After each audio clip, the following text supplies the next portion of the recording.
오늘 기업, 오늘 사람, 화제가 된 기업의 소식 자세히 짚어보는 시간입니다. 김대호 박사님과 함께하겠습니다.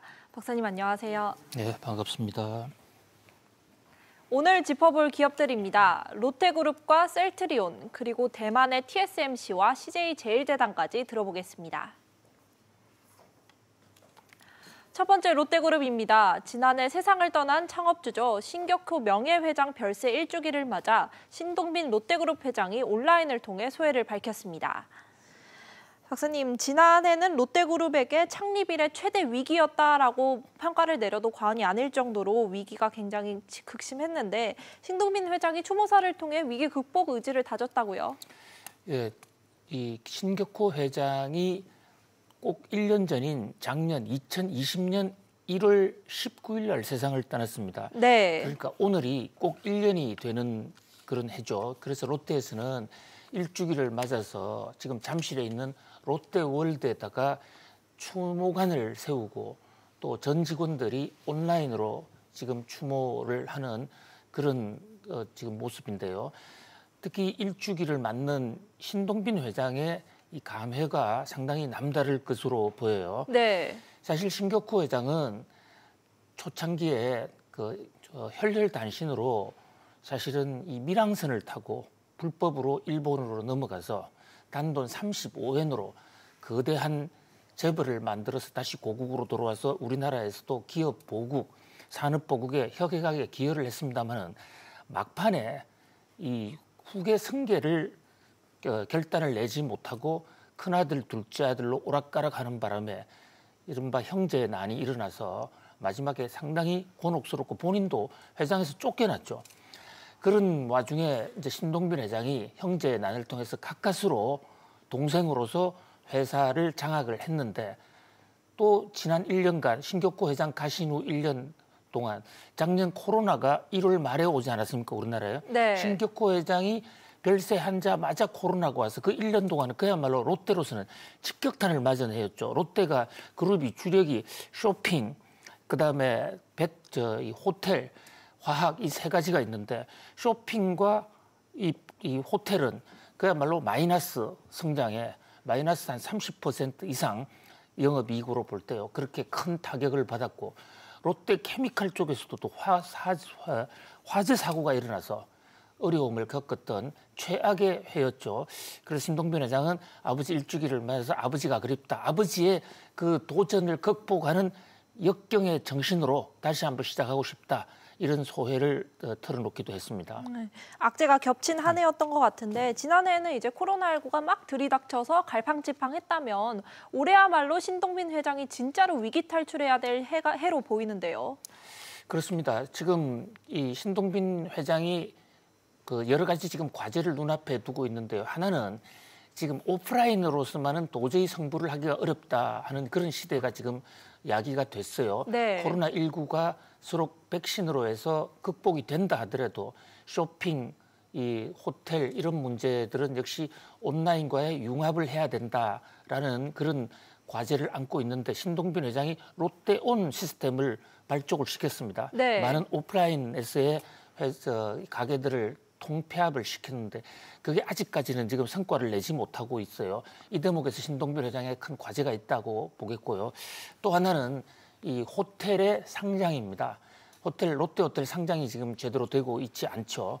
롯데호텔 상장은 신동빈 체제를 구축하는 의미도 있고 또 한국 기업과 일본 기업의 계열 정리를 하는 그런 의미도 있어요. 네. 또 이제 롯데 화학 케미칼 쪽에서는 배터리와 2차 전지의 새로운 시도 이런 것들이 롯데의 새로운 도전으로 좀 눈앞에 다가오고 있습니다.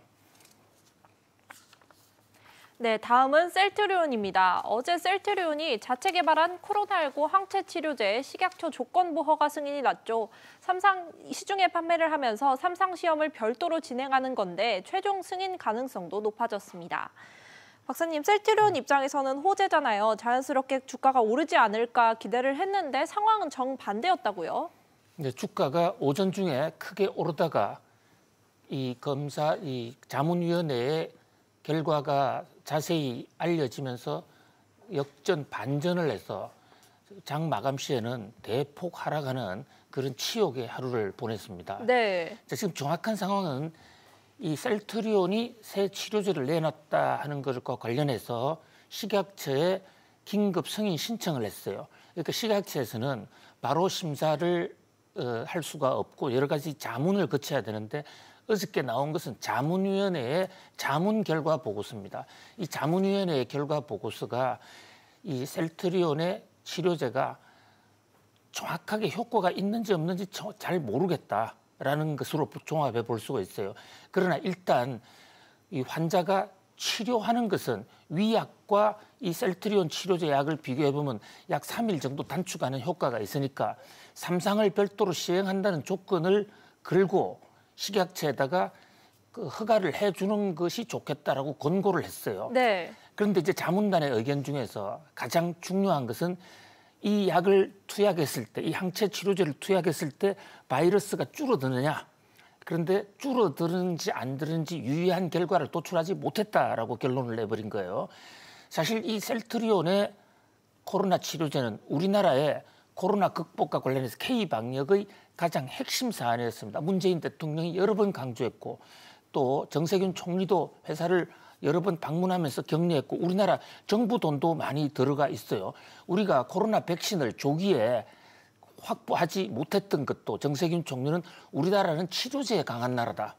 그래서 치료제 쪽에 더 많은 투자를 했다. 이렇게 얘기하고 있는데 정부가 그렇게 심혈을 기울였고 셀트리온의 서정진 회장은 내 운명을 걸겠다 했는데 아직까지 지금 결과가 나온 게 없어요. 물론 회복된 환자의 경우를 보니까 다른 약을 쓰지 않은 것보다 이 약을 셀트리온 약을 처방한 것이 회복 기일이 3, 4일 정도 빨랐다. 진 일본은 있었습니다만은 아직까지는 셀트리온 치료제가 완성됐다고 보기는 어려울 것 같습니다. 정치권이 나서서 홍보에 나섰다 이런 말씀이신 것 같은데 보건의료단체에서도 우려의 목소리가 좀 나왔죠. 그렇습니다. 지금 보건의료단체는 어저께 또 성명을 내놨어요. 지금 셀트리온이 이 약에 대해서 실험 결과를 제대로 내놓지 않고 있거든요. 마치 미국에서 아스트라제네카가 미국 FDA에 그 실험 과정을 자료를 다 내놓지 않은 것과 비슷한데요. 보건의료단체연합에서는 어제 성명서를 내서 자, 더 이상 이 코로나 치료제 정치를 그만해라. 코로나 치료제가 엄청나게 개발되는 것 같이 국민들한테 지금 희망을 안겨주는데 왜 발표는 된 내용은 그 핵심적인 자료를 공개하지 않느냐. 그리고 이 주가와 관련해서도 코로나 치료제와 관련해서 중간 단계마다 계속 주가를 띄우는 그런 정책들을 많이 펴는데 지금 더 이상 정치를 할 게 아니라 코로나 치료제를 통해서 코로나19의 극복 문제를 여기서 이 셀트리온 약으로서 결단을 지어야 된다. 그래서 모든 자료를 공개하라. 이런 얘기를 하고 있는데 아무튼 셀트리온과 서정진 회장이 좀 더 분발을 해야 될 것으로 보입니다. 네, 다음은 세계적인 파운드리 1위 업체죠. 대만의 TSMC입니다. TSMC가 1위 자리를 공고히 하겠다는 뜻일까요? 올해 설비 투자액을 약 10조 원 가까이 늘리겠다고 선언했습니다. 박사님, 10조 원을 늘려서 최대 31조 원까지 설비 투자에 쏟아붓겠다는 건데 정말 역대급 투자잖아요. 우리 제품을 사줄 고객들이 충분하니 더 좋은 물건을 더 많이 만들겠다. 이런 의미로 받아들이면 될까요? 그렇습니다. 이 대만의 TSMC라는 회사, 이것은 사실 대만의 국민 기업이죠. 타이완 세미컨덕터 매뉴팩처링 컴퍼니라는 대만 반도체 제조 주식회사인데 대만에서 차지하는 그 시가총액 비중이 우리나라에서 삼성전자가 우리나라 전체 코스피에 차지하는 비중보다 훨씬 더 높습니다. 네. 대만에서 어마어마한 회사예요. 또 세계 1위의 시스템 반도체를 만드는 회사인데 가장 잘 나가는 저 회사가 또 시설 투자에 31조 원이나 투자하겠다. 평소보다도 무려 40% 이상 투자액을 더 늘리겠다는 거거든요. 네. 도대체 TSMC는 왜 이렇게 이 와중에 엄청나게 돈 투자를 더 늘리느냐. 이제 전문가들의 분석으로는 가장 큰 이유는 지금 인텔이 최근에 경영자를 바꾸지 않았습니까? 네. 인텔의 혁신을 해야 되는데 인텔의 기존의 시스템 반도체 부분을 다른 데 전부 외주를 준다. 이런 얘기를 여러 번 소개를 해 올렸습니다.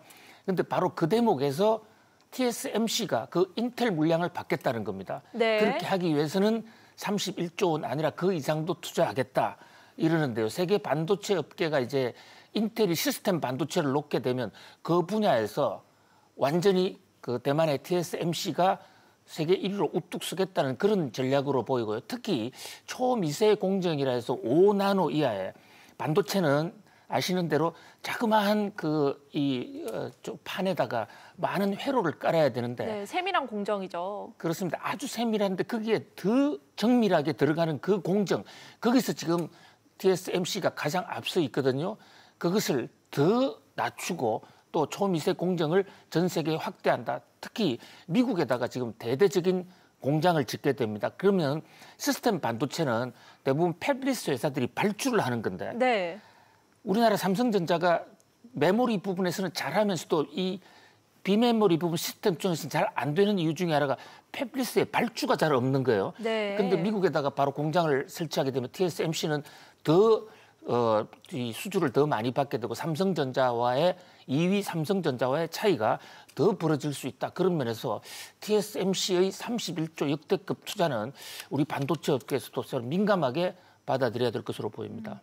비메모리 업계에서 1위와 3위가 모두 대만 업체죠. 이렇게 대만 업체가 비메모리 업계에서 강세를 보이는 이유가 뭘까요? 그렇습니다. 이 대만 업체들은 우리가 지금 한국과 반도체를 비교하면 한국은 메모리 업체에서 세계 1위고요.